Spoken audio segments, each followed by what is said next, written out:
30 Minutos de Flamengo, o podcast do Globo 100% dedicado ao torcedor rubro-negro.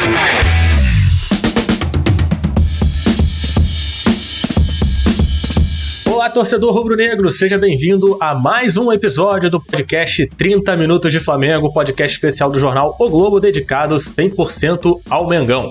Mais uma vez estou aqui com meu camarada Diogo Dantas e antes de apresentar não só ele como os nossos dois convidados do nosso papo de hoje, eu só vou lembrar você de assinar o podcast 30 Minutos de Flamengo no seu tocador de podcast favorito. Pode ser o Spotify, pode ser o iTunes, em qualquer plataforma, inclusive no site do jornal, você pode ouvir todos os nossos episódios e também, para quem não é Flamengo, tem as outras versões do podcast 30 Minutos de Fluminense, Vasco e Botafogo. Fala, Diogo!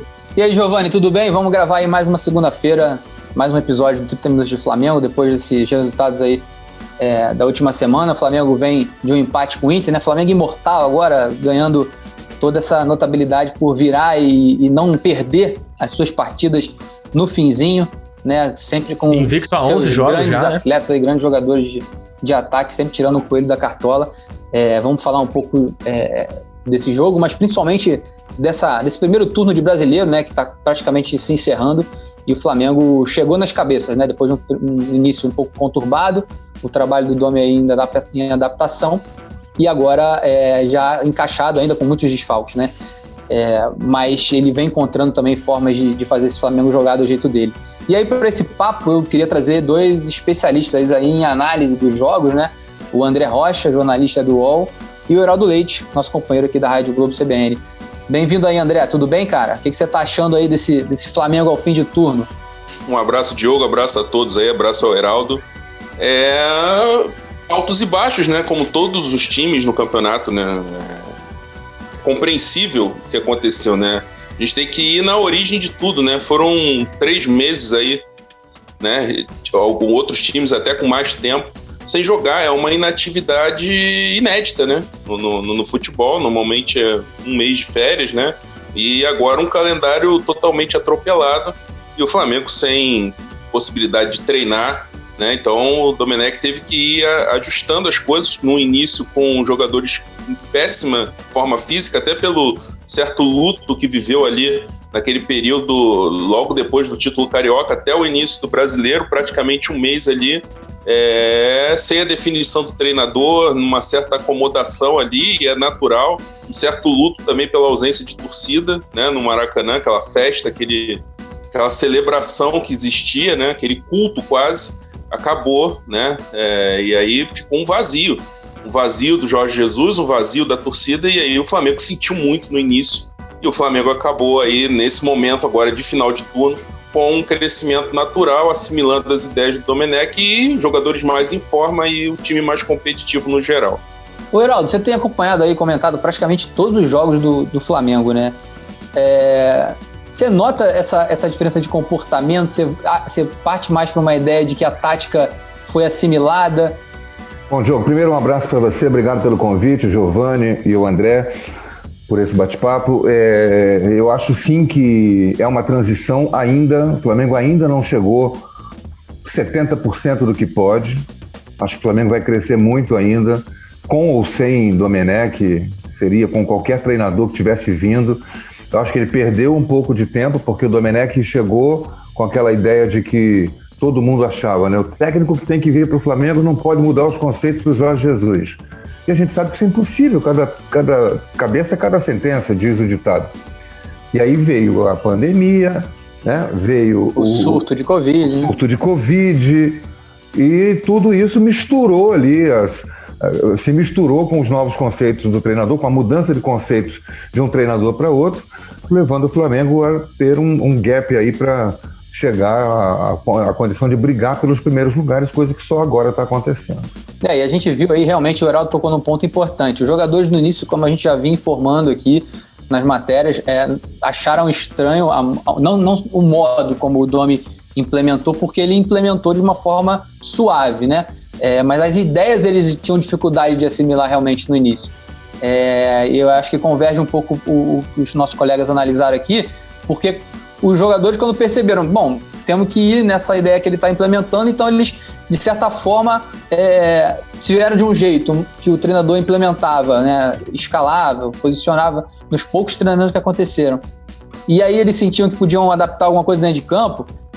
As informações que a gente tem lá de dentro é que os caras pensam, não, tudo bem, vai ser como ele está querendo, mas vamos dar um jeitinho aqui, vamos adaptar um pouquinho aqui. Então, querendo ou não, o Domi conseguiu abrir esse espaço de diálogo com os atletas, e eu reputo, né, essa ascensão a esse modo dele de ser, de perceber que quando precisava recuar um pouquinho nas ideias, ele recuava, e os atletas, muitos com muita personalidade técnica e conhecem o Flamengo bem, também tiveram esse papel ali de pegar a ideia do treinador, mastigar um pouquinho ao que eles entendiam que poderiam fazer e colocar em prática. Então acho que talvez o salto de qualidade tenha sido nesse momento, em que também a gente viu que teve muita dificuldade, muito desfalque, né? E ele precisou rodar o elenco. Então eu acredito realmente que é uma mistura de um pouco de tudo, assim, porque o Flamengo tem alguns jogos que apresentam algumas dificuldades, né? A questão defensiva preocupa um pouco, mas acho que tecnicamente é um time tão bom, né, gente, que sai Gabigol, Arrascaeta, Bruno Henrique, como nesse jogo com o Inter, e você vê que tem o Gerson e o Everton Ribeiro para resolver, né? Então eu acho que o elenco é tão de qualidade que, por mais que ainda seja um processo de transição e adaptação, talvez nesse fim de primeiro turno, esse balanço todo, o Flamengo ainda tem um saldo muito positivo, né? Como é que vocês veem? Eu acho que o problema da defesa do Flamengo, o Domi tem sua parcela alta de culpa, porque ele mudou muito a formação, algumas vezes porque precisou. De repente ele teve que lançar a mão de Natan, Otávio e Noga, que ninguém conhecia. Eu, por exemplo, que sou profissional como vocês, do ramo, não conhecia, nunca tinha visto esses jogadores jogarem.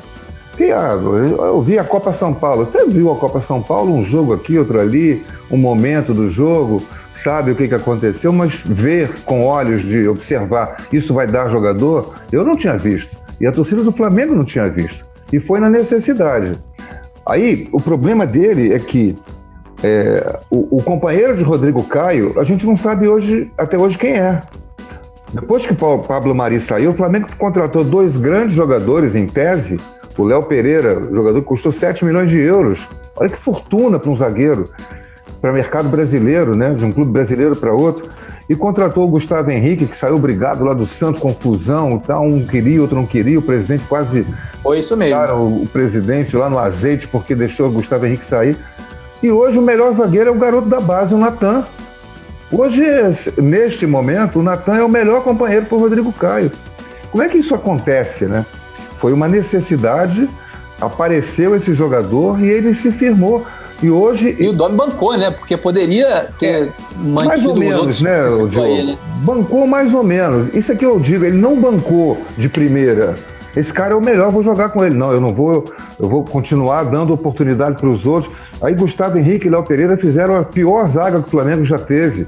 O Arão pega a bola, é combatido, ele vira de costa para o campo de ataque. Por que não vira de frente para procurar uma solução na frente? Não, procura a solução atrás. Aí o Gustavo Henrique recebe a bola, também procura uma solução para trás para o goleiro. Sobra tudo em cima do goleiro. Essa filosofia, eu acho que cabe ao treinador mudar. Se você tem jogadores de qualidade para jogar com o pé, beleza. Não tem? Não faz graça. O Flamengo deu 2 gols ontem para o time do Internacional e não ganhou o jogo por causa disso.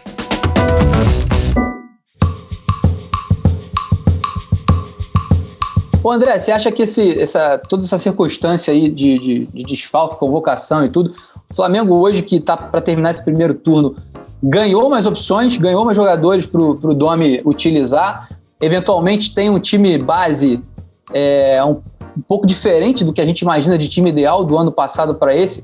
Dá para dizer que, por exemplo, o Natan já é titular absoluto, o próprio Hugo, ou por exemplo, Thiago Maia? Como é que você analisa? É bom lembrar que, assim, o problema do companheiro do Rodrigo Caio existe desde o Jorge Jesus, desde a saída do Pablo Mari. Ninguém conseguiu se firmar ali, e a maneira do Flamengo jogar, tanto com o Jorge Jesus quanto com o Domenech, é disposição. O time se expõe. As linhas jogam adiantadas. O Flamengo, o problema é que emolduraram o Flamengo do Jorge Jesus com uma aura de perfeição que não existe. O Flamengo teve problema para encarar o Vasco do Vanderlei Luxemburgo naqueles 4x4, ali o lado esquerdo com Pablo Mari e Felipe Luiz, o lado esquerdo sofreu. E quando o Pablo Mari saiu, aí interferiu no entrosamento, o Gustavo Henrique e Léo Pereira também tiveram problema. O Flamengo ganhou um Fla-Flu da Taça Guanabara que sofreu demais na defesa também. Na final do Campeonato Carioca, o Fluminense também atacou muito o Flamengo, criou muitos problemas para o Flamengo, principalmente no primeiro jogo, era para ter vencido o jogo. Então eu acho que se joga muita coisa na conta do Domenech, um treinador que chegou, não teve tempo para treinar, né? E a grande diferença do Flamengo em termos de movimentação é essa questão do Everton Ribeiro vir para dentro e abrir o corredor pro Isla, né? Era a grande sacada na época do Jorge Jesus, com muita movimentação. Com o Rafinha, né? O Bruno Henrique, com o Rafinha. O Bruno Henrique jogou vários jogos com o Jorge Jesus aberto pela esquerda e o Arrascaeta por dentro. Vários jogos, né? Mundial, Libertadores. O gol do Flamengo é criado, o gol de empate do Flamengo contra o River Plate é criado com o Bruno Henrique na ponta esquerda, fazendo a jogada vindo por dentro e aí servindo a Arrascaeta. Enfim, todo mundo lembra da jogada. Então, se joga na conta do Domenech muita coisa e o treinador não teve tempo para treinar. E quando ele muda o sistema naquele jogo contra o Atlético Goianiense, ele errou. Só que ele tinha acabado de chegar, era seu segundo jogo, e ele perdeu o Rafinha, não tinha um reserva para lateral direito, ele tentou improvisar o René ali, e aí como ele tinha um lateral, aí é a mentalidade do cara, treinador europeu. Eu vou botar um lateral aqui para... Aliás, ele botou o Rodrigo Caio tentando improvisar um zagueiro ali. Num outro jogo Tuller. Ele acabou colocando o René. Aí depois botou o René. Exatamente. Botou o Tuller, botou o René. Então ele procurava fechar aquele lado e abrir um ponta. Que é como os times na Europa fazem. Você bota um lateral mais defensivo, você põe um meia para apoiar o ponta bem aberto. André, né? E ele tentou o Jorge Jesus também experimentou Rafinha no meio-campo contra o Emelec e deu uma zebra danada, né? Exatamente, né? Quer dizer, também não conhecia o elenco, né? Então, quer dizer, é um processo de amadurecimento, só que o Jorge Jesus chegou, teve 20 dias para treinar, e durante um período em que o Flamengo foi eliminado da Copa do Brasil, é sempre bom lembrar isso, teve um período ali que o Flamengo jogou só fins de semana. O Flamengo se classificou contra o Internacional, aí depois ele pegou o Palmeiras, o Avaí, o Santos, tudo em fim de semana. Teve semanas para treinar ali e foi justamente ali que ele ajustou o time, que o Coelhar foi embora, o Gerson entrou no meio campo e ele conseguiu fazer o time, preparar o time exatamente para depois arrancar no segundo turno do Brasileiro e a partir, né, pegando o Grêmio ali na final na semifinal da Libertadores, e aí foi o que fez história. Mas teve um período ali de um respiro, porque ele acabou sendo eliminado. Então, a partir disso, o Jorge Jesus conseguiu consolidar um time. Isso é um tempo que o Domenech não tem e nem quer ter, porque o objetivo do Flamengo é chegar forte em todas as competições. O nível de exigência, isso é novidade. André, o nível de exigência sobre o Domenech é maior do que foi sobre o Jorge Jesus, porque agora o torcedor, né, nível de exigência, a gente fala do torcedor. O torcedor se acostumou com outro patamar. Com outro patamar, acostumou com o time vencendo. O torcedor quer agora não só que o Flamengo ganhe de novo o que já ganhou, como que ganhe o que ainda não ganhou, por exemplo, a Copa do Brasil e quem sabe o Mundial de Clubes, né? Eu acho interessante que esse contexto todo de pressão, a gente está falando de um Flamengo sem público no Maracanã, né? Vocês imaginam o que vai ser o contato do Domi com a torcida no estádio? Porque, assim, os relatos que eu tenho lá do Ninho do Urubu, quando o Flamengo virou o jogo contra o Vasco, o Domi comentando internamente, assim, nossa, como que esses caras valorizam esses jogos. Ele nem sabia muito bem, assim, o que era um clássico regional. Teve essa goleada pro Corinthians também. Ele não tinha noção do tamanho do Corinthians, sabe o que é o Corinthians, mas não tinha noção do tamanho, da repercussão que aquela goleada histórica do Flamengo ia ter. Então agora ele já entende melhor o ambiente do clube, né, o que acontece no clube, o ambiente do futebol brasileiro, entende melhor também os jogadores com os quais ele trabalha, teve uma resistência no início, depois ele conseguiu fazer com que os jogadores entendessem ele, não vai na força, vai no jeitinho ali, na conversa mansa. O Jesus não, Jesus era pé na porta, Jesus não tinha conversa, né? Era do jeito dele e acabou. De repente pro elenco que o Flamengo tem, é uma forma que funcionou, porque também ele ganhou muito e, enfim, governou ali na mão de ferro. O Domi é totalmente diferente. Então, acho que nesse período todo ele foi conhecendo e entendendo como ele ia se encaixar nessa realidade que ele mal conhece, né? O Diogo, esse componente da torcida que você falou, você imagina o Domenech chegar no Maracanã depois daquele 5-0 que ele tomou para o Del Valle. Ele tomou de 5-0 para o Del Valle, foi jogar com o Barcelona de Guayaquil e aí ganhou o jogo de 2-1. Veio para o Brasil e veio o surto do Covid. Foi jogar com o Palmeiras, lá em São Paulo. Aí, aquele 1-1, mas era um time desfigurado, Palmeiras hiper favorito e tal. O jogo seguinte era no Maracanã. Você imagina a pressão que ele ia sofrer com 60, 70 mil pessoas no Maracanã, ainda cobrando aquele 5-0, que foi a maior goleada que o Flamengo levou na história da Libertadores. E outra coisa cultural também, as substituições. Ele não tem mexido muito. E às vezes ele mexe de uma forma ali, dentro dos conceitos ali de rodízio, de preservar alguns jogadores. No Maracanã lotado ali, às vezes o torcedor não entende aquele motivo inicialmente, pode, né, ter aquele... Quando vê um jogador ou outro tirando o colete, a torcida já dá aquele... aquele grito assim de... Ele não conviveu com isso e a gente espera que ele conduza de forma que o torcedor entenda o trabalho dele, como a gente está tentando ajudar a explicar aqui. Mas eu acho que tem todo esse período de adaptação. Acho que um turno de brasileiro talvez não seja suficiente, porque ele não tem muito tempo para treinar realmente, como o próprio André citou aí. E agora, a pergunta é questão de tempo para o Flamengo assumir essa posição? Tem adversário, mesmo com todas essas questões que a gente está colocando aqui, né, de calendário, de tudo, o Flamengo tem adversário, André, você vê, para impedir essa ascensão? Até porque, só para complementar a questão do jogo, até porque o Flamengo, ele teve esse avanço e não foi nas mil maravilhas não, né, esse avanço na competição de rendimento, de resultados, não foi as mil maravilhas, porque o Flamengo está sofrendo com convocações para a seleção, né, seleção brasileira, seleção uruguaia que leva a Arrascaeta, tá sofrendo com vários jogadores lesionados, como é o caso do Gabigol, além de uma maratona de jogos que também é desgastante pra caramba. Imagino que desses últimos resultados do Flamengo, que mesmo assim manteve a invencibilidade, poderia ter ido melhor contra o Goiás, não precisava daquele sofrimento todo, poderia ter vencido o Bragantino. É para levar isso em consideração. Quando o Flamengo tiver com as condições normais de temperatura e pressão, é a hora do Flamengo decolar, né, e desgarrar, O que você acha, André?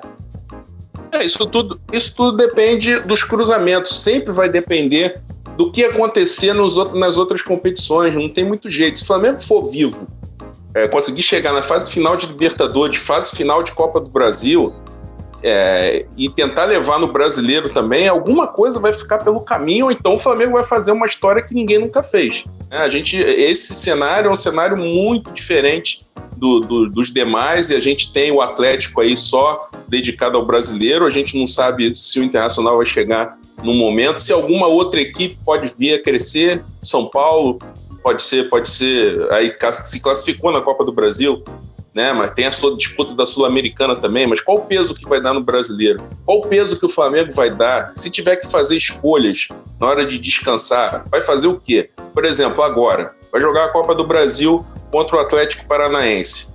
Digamos que consiga um bom placar no jogo de ida, que é uma possibilidade, apesar de toda a dificuldade de jogar contra o Atlético lá no Paraná. No segundo jogo, será que o Domenech vai pesar que tem a questão da sequência de jogos, tem jogo com o Atlético Mineiro no meio disso aí? Será que ele vai priorizar o jogo com o Atlético Mineiro? Será que ele vai priorizar o mata-mata? A gente não sabe. Por quê? Porque até pela cultura europeia que ele tem. Copa na Europa não tem o mesmo peso. Os times usam para descansar os jogadores justamente nas Copas. Eles dão valor à Liga e ao torneio continental. E aqui é o contrário, né, André? Principalmente aqui o Renato Gaúcho gosta de brincar no Brasileiro. Se ele que... Exato, então quer dizer, tem que saber como é que isso vai ser pesado pelo Flamengo e pelos demais. É isso que guia o campeonato, entendeu? O Palmeiras ficou ano passado, ficou batendo cabeça em tudo que era competição, priorizando o mata-mata. Em 2018 deu certo, em 2019, quando foi tentar se recuperar no Brasileiro, já era tarde, né? Então quer dizer, e o Jorge Jesus foi lá, teve a eliminação na Copa do Brasil. Agora, como é que o Jorge Jesus ia administrar se ele seguisse na Copa do Brasil? A gente não sabe, né? E aí ia esgotar os jogadores, ia esgarçar, esticar a corda até o máximo.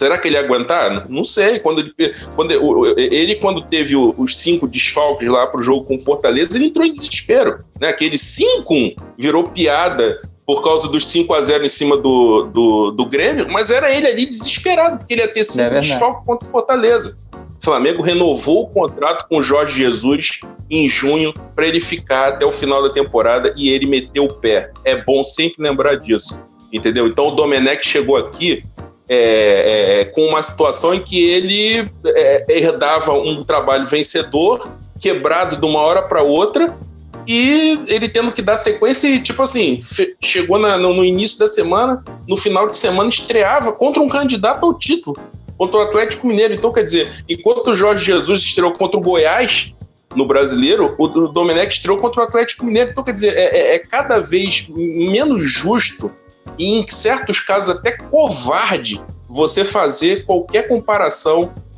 do contexto do Jorge Jesus com o contexto do Domenech.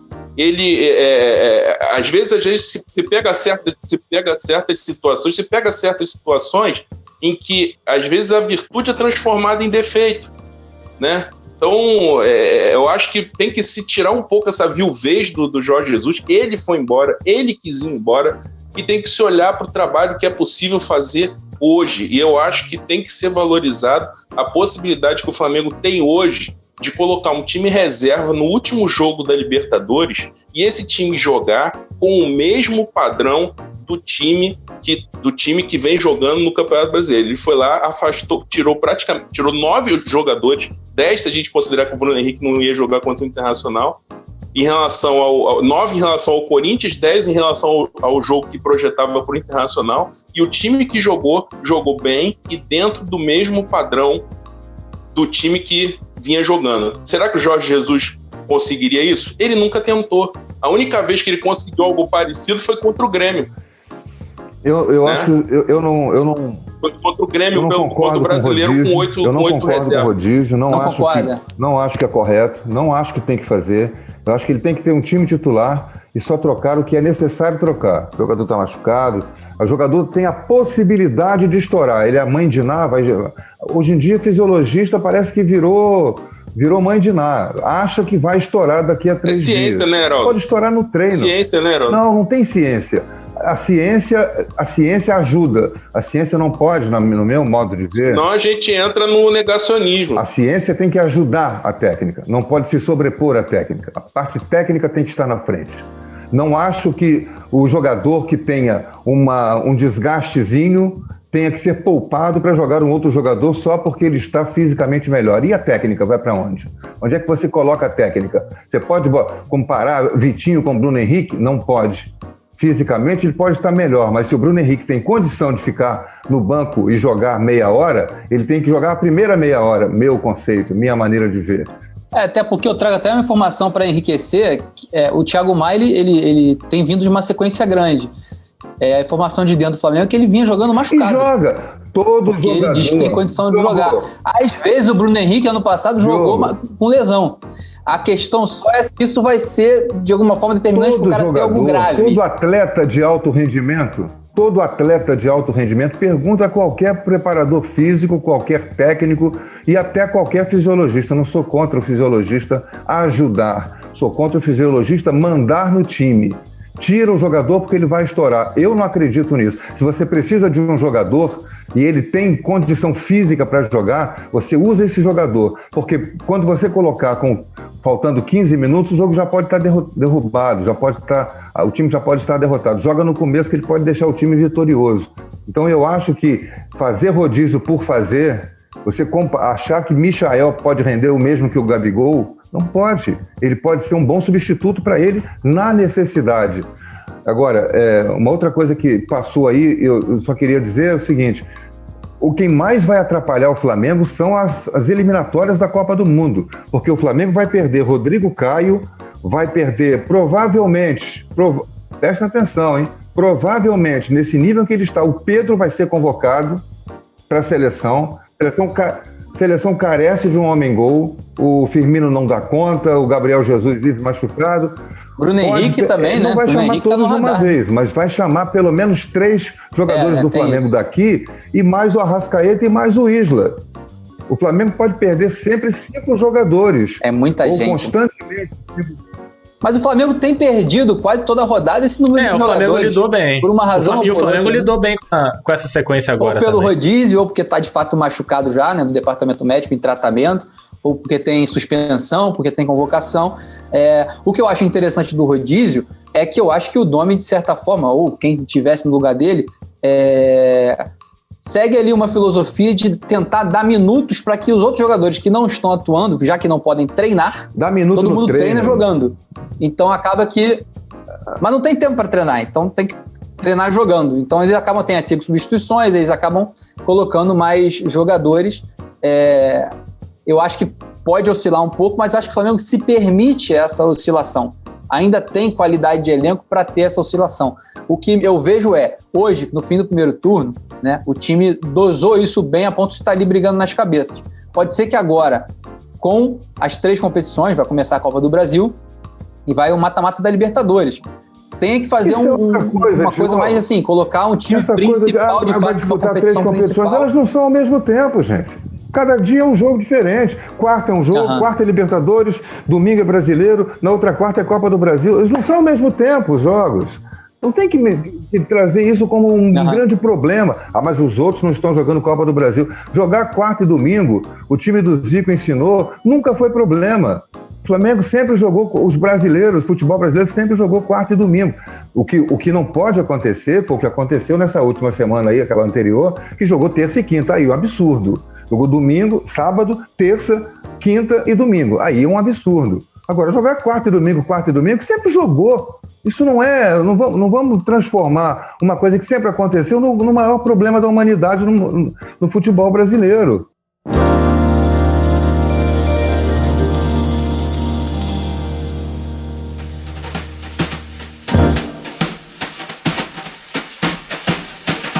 É isso, e por falar nessa sequência mesmo, estão aqui com mais de 30 minutos do nosso 30 Minutos de Flamengo. Já nos acréscimos da nossa pelada aqui. E aí queria perguntar justamente a brincadeira que a gente faz aqui nos acréscimos, é tentar prever assim, os próximos jogos, né, o que vem pela frente aí. E como a gente já discutiu, o Flamengo vai jogar os 2 jogos contra o Atlético Paranaense pelas oitavas de final, nas 2 próximas quartas-feiras. E nos domingos também não pega moleza no Brasileiro, né? Primeiro São Paulo, aqui no Rio, e depois é mais um jogo potencialmente de líderes, né? Com o São Paulo ali, os que brigam pelo topo na tabela. André, você já falou que, claro que tudo depende aí do que o Flamengo, do que o Domi vai querer fazer, né? Priorizar a Copa ou não. O que você prevê então para esses próximos 4 jogos? Olha, contra o São Paulo vai ser bem complicado, né? Sem Thiago Maia e o Ilharão, vai ter que ou botar o menino ali, João Gomes, ou botar um meio-campo com Gerson e Diego. Não vai ser simples esse jogo, né? Contra o Atlético lá sempre é difícil, mas dá pro Flamengo. O Flamengo pode emendar 4 vitórias aí, porque tem elenco, tem time para isso, né? E provavelmente vai ter jogadores voltando. Imagina-se que lá no jogo contra o Atlético o elenco vai estar mais encorpado. Mas não vai ser simples, vai ser essa toada que tem sido aí os jogos, né? Precisando vencer no final ou precisando empatar no final, porque a gente parar para pensar, é eliminatório. O Flamengo está jogando uma fase eliminatória da Copa do Brasil com o último campeão. Está enfrentando São Paulo e Atlético Mineiro. Atlético Mineiro e São Paulo ali disputando ali um G4, né? São Paulo com jogos a menos. Então não são jogos fáceis. Agora, tudo depende do que ele vai ter disponível, porque os jogos são intensos, então os jogadores se machucam, se desgastam, né? Não dá para comparar com a época do Zico. O Zico corria 8 km, os jogadores correm 14, então é muito desgaste. Mas o Flamengo tem elenco e tem time, condições de vencer essas 4 partidas, ou de repente nem precisa vencer a da volta contra o Atlético Paranaense. Se construir um bom placar lá, pode trabalhar o elenco para chegar mais inteiro no jogo com o Atlético Mineiro, assim como fez na Libertadores contra o Júnior Barranquilla, para jogar contra o Internacional agora. Tomara. Heraldo, você concorda que o Flamengo tem condição de sair com 100% desses 4 jogos aí? Eu acho que não precisa ser 100%. Eu acho que ele passa sem problema pelo Atlético Paranaense. Porque o time do Atlético Paranaense, a campanha dele no campeonato mostra, caiu muito de rendimento, de qualidade. E o fato de jogar na Arena da Baixada hoje deixou de ser um problema porque não tem torcida. Jogo sem torcida, o campo é igual. O único problema lá é o gramado sintético, né, que é diferente do do gramado, mas isso em 10 minutos o jogador se habitua e vai para o jogo. E contra São Paulo e Atlético Mineiro, sim, o desgaste vai ser maior, a exigência, né, vai ser maior, e o Flamengo vai ter que jogar, mas como jogou contra o Internacional. Na época do Zico corria menos, mas hoje em dia os processos de recuperação são muito mais modernos, né? O jogador sai do jogo, vai para o processo de recuperação imediatamente e se recupera. Antes levava 3 dias para se recuperar, hoje leva 24 horas. Jogar com esse intervalo de quarta e domingo não me parece nenhum problema, não. Acho que vai ser uma coisa parecida com o que foi o jogo contra o Atlético Paranaense, contra o Internacional, quando o Flamengo teve muito desgaste e só sofreu tanto assim por causa dos erros infantis que cometeu. E espero que o Domi entenda que precisa corrigir isso. Erros individuais, bobos, que geraram uma maior dificuldade para o time. É isso, gente. O nosso 30 minutos de Flamengo, infelizmente, já esgotou o tempo. E aqui, então, aproveito para agradecer imensamente a participação de 2 especialistas em Flamengo e futebol, Heraldo e André. Muito obrigado pela participação de vocês nesse papo com a gente. Valeu, abraço. Obrigado aí pelo convite. Precisando é só chamar. Grande prazer. Um abraço para o André, Diogo, Giovani. Vamos em frente. Obrigado.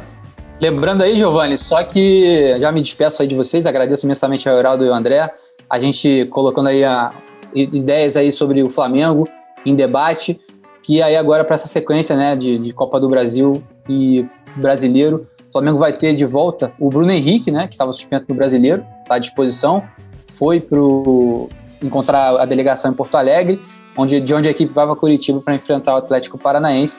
E o Diego Alves também, né, que está em praticamente processo aí de renovação de contrato, estava lesionado, machucou o joelho, também será integrado ao grupo. Diogo, Oi?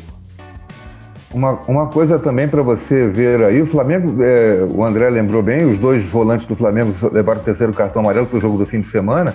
E o Flamengo tem esse garoto João Gomes, verdade, bem lembrado. Está na seleção sub-20 treinando. Verdade, esse treininho muquirana fazendo lá da seleção. O cara vai ser liberado no sábado para jogar domingo. Ele não pode jogar. Não vai poder jogar sem treinar. Ele é um garoto sendo lançado agora. Como é que vai botar o moleque para jogar contra o São Paulo?